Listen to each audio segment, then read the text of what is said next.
Hola, muy buenas noches queridos hermanos. Gracias por escuchar el programa de Ven, sígueme con Salomón Aicho. Continuando con Apocalipsis, está en el Nuevo Testamento.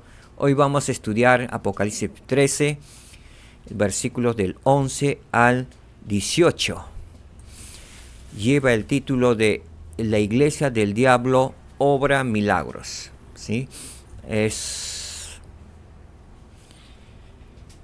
Es un tema muy importante que debemos conocer para poder identificar lo que es la iglesia del diablo y cómo está obrando y obrará milagros por el poder del diablo.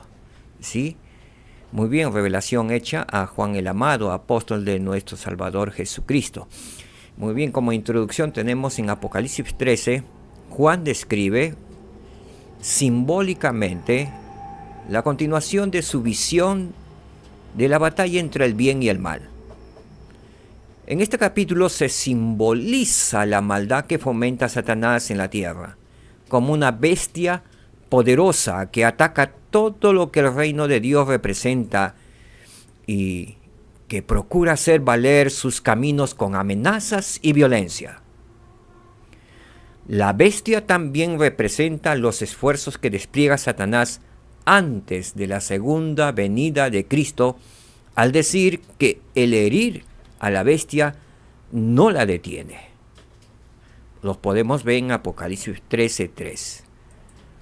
En otras palabras, aun cuando se detenga un esfuerzo de Satanás, él continúa otros o da comienzo a otros nuevos. Muchas personas han intentado explicar el significado del número de la bestia, que se encuentra en el versículo 18, el 666.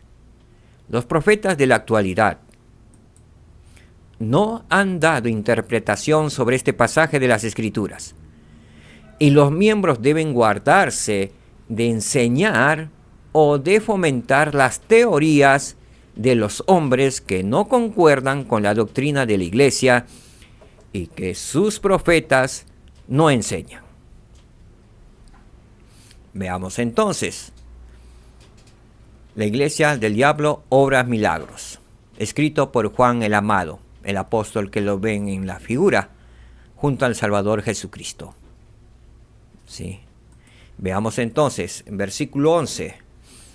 Después vi otra bestia que subía de la tierra, y tenía 2 cuernos semejantes a los de un cordero, pero hablaba como un dragón. Es decir, se parecerá como un tierno cordero.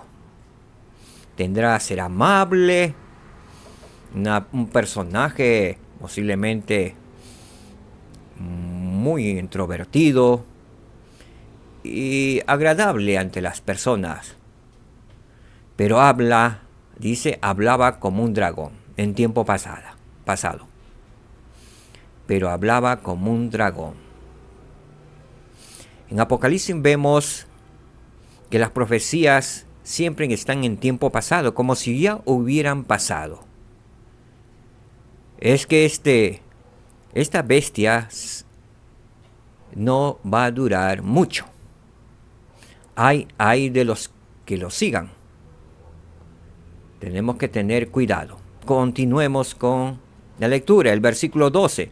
Y ejerce toda la autoridad de la primera bestia en presencia de ella, y hace que la tierra y sus moradores adoren a la primera bestia, cuya herida mortal fue curada. ¿Sí? Lo vimos en el capítulo anterior, ¿sí? De Apocalipsis 13, de los versículos del 1 al 10. También hace grandes señales, de tal manera que aún hace descender fuego del cielo a la tierra delante de los hombres. Versículo 14. Y engaña a los moradores de la tierra con las señales que se le ha concedido hacer en presencia de la bestia, mandando a los moradores de la tierra que hagan una imagen de la bestia que tenía la herida de espada y vivió.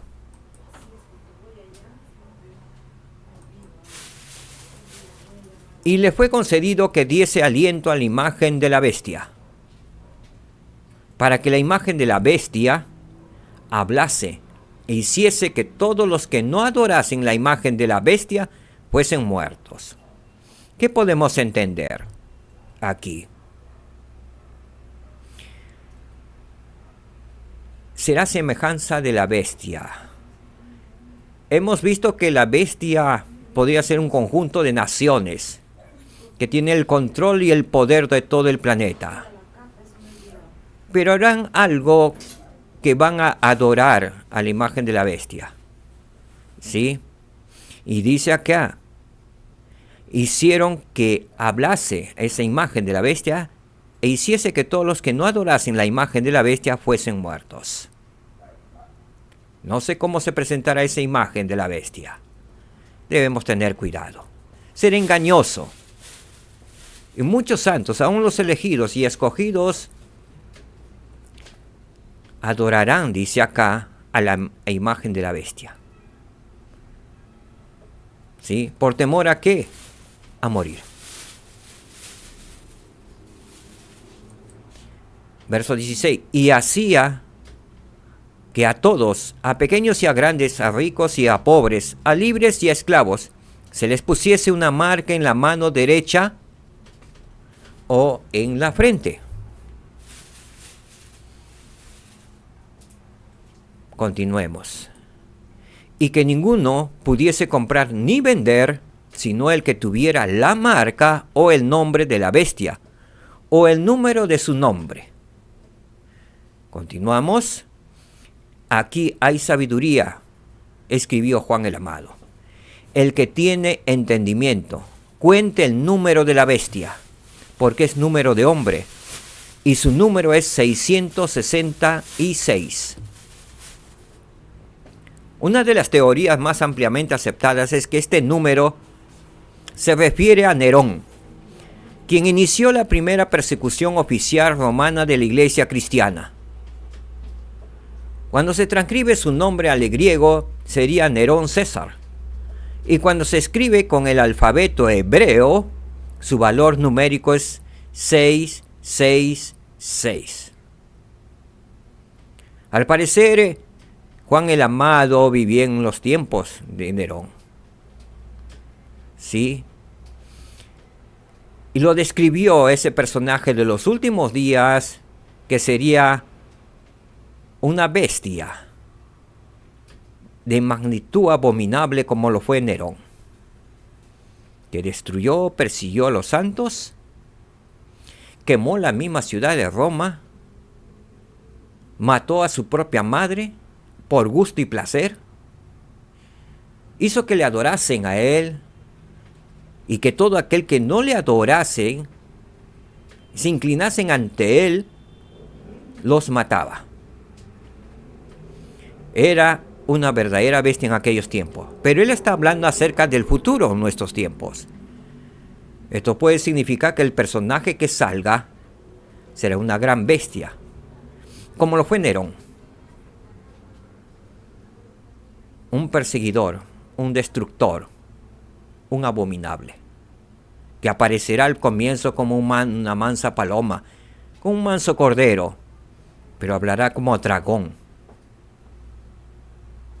Proseguimos.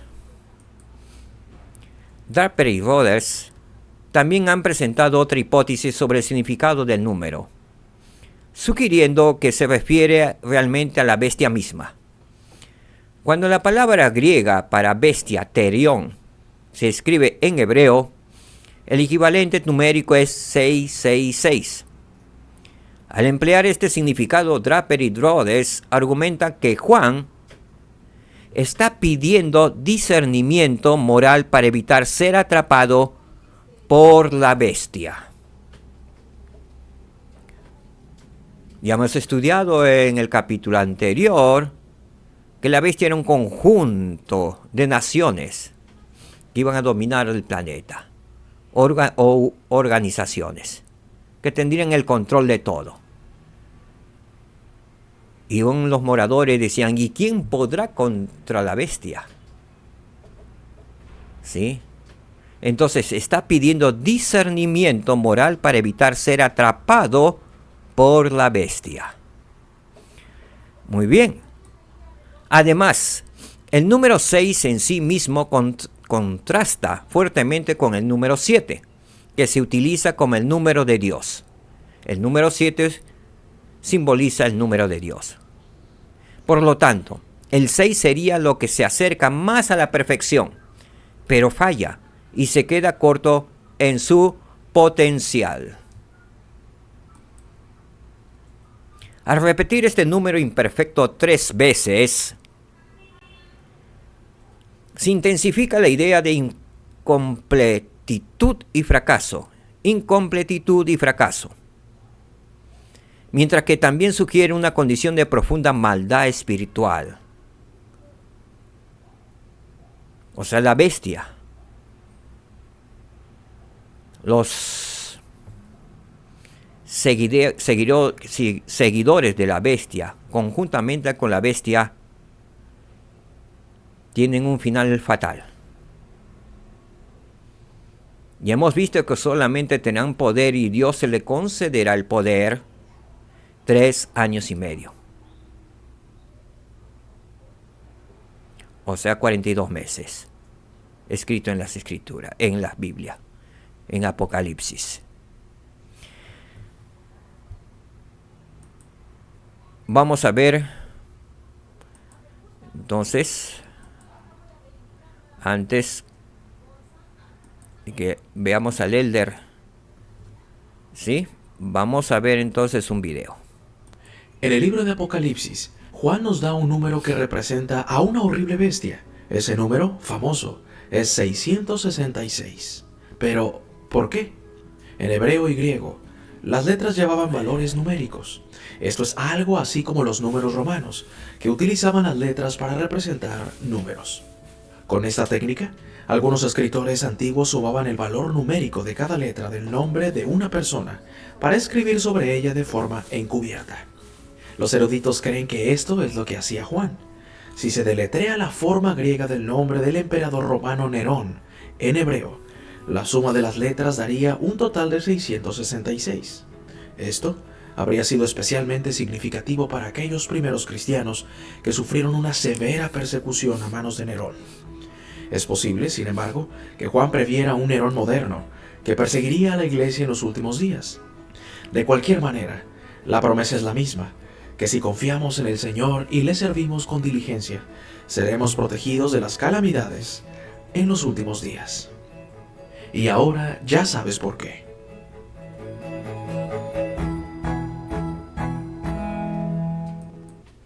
Muy bien, el elder James J. Hamula nos dice lo siguiente, y prestemos atención. Con el reino de Dios restaurado sobre la tierra y la llegada de ustedes al mundo, Satanás sabe que tiene poco tiempo. Por tanto, Satanás está reuniendo todo recurso a su disposición para inducirlos a transgredir. Sabe que si logra hacerlos caer en transgresión, tal vez impida que se sirvan en una misión de tiempo completo, que se casen en el templo y que sus hijos futuros permanezcan en la fe, lo cual no solo los debilita a ustedes, sino a la iglesia. Sabe que nada derrocará el reino de Dios sino la transgresión de su pueblo, que está escrito en Mosías 27:13.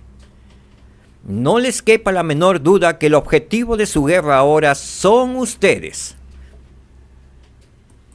Principio que hemos aprendido de Apocalipsis 13, de los versículos del 11 al 18. Podemos vencer las influencias de Satanás por medio de la expiación del Salvador y al mantenernos fieles a nuestro testimonio del Evangelio. Sé que esto es cierto, mis queridos hermanos. Dios vive, Dios nos ama, Dios nos da advertencias por amor a nosotros. Él ha escrito un maravilloso libro para estar preparados para no ser engañados ni confundidos en estos últimos días. Las profecías de Apocalipsis, muchas de ellas ya se han cumplido. Estamos en los últimos días. Vivimos prácticamente minutos, segundos, a que venga el Salvador Jesucristo en su tiempo, en su reloj celestial. Debemos estar preparados. Debemos esforzarnos por leer las Escrituras, en especial el libro de Mormón, para poder tener el Espíritu Santo y no ser engañados por la astucia del diablo. Ya han escuchado lo que dijo el Elder. Debemos estar prevenidos y preparados en este tiempo. Sé que esto es verdad. Sé que nuestro Padre Celestial vive y nos ama. Sé que Jesús es el Cristo, el Salvador del mundo y viene pronto. Él nos ama. Con un infinito amor nos ama, queridos hermanos y hermanas. Testifico de ello solemnemente en el nombre santo y sagrado de mi Señor, de nuestro Señor Jesucristo. Amén. Muchas gracias, mis queridos hermanos. Gracias por su tiempo. Gracias. Shalom. Que la paz reine en sus hogares. Shalom, hermanos.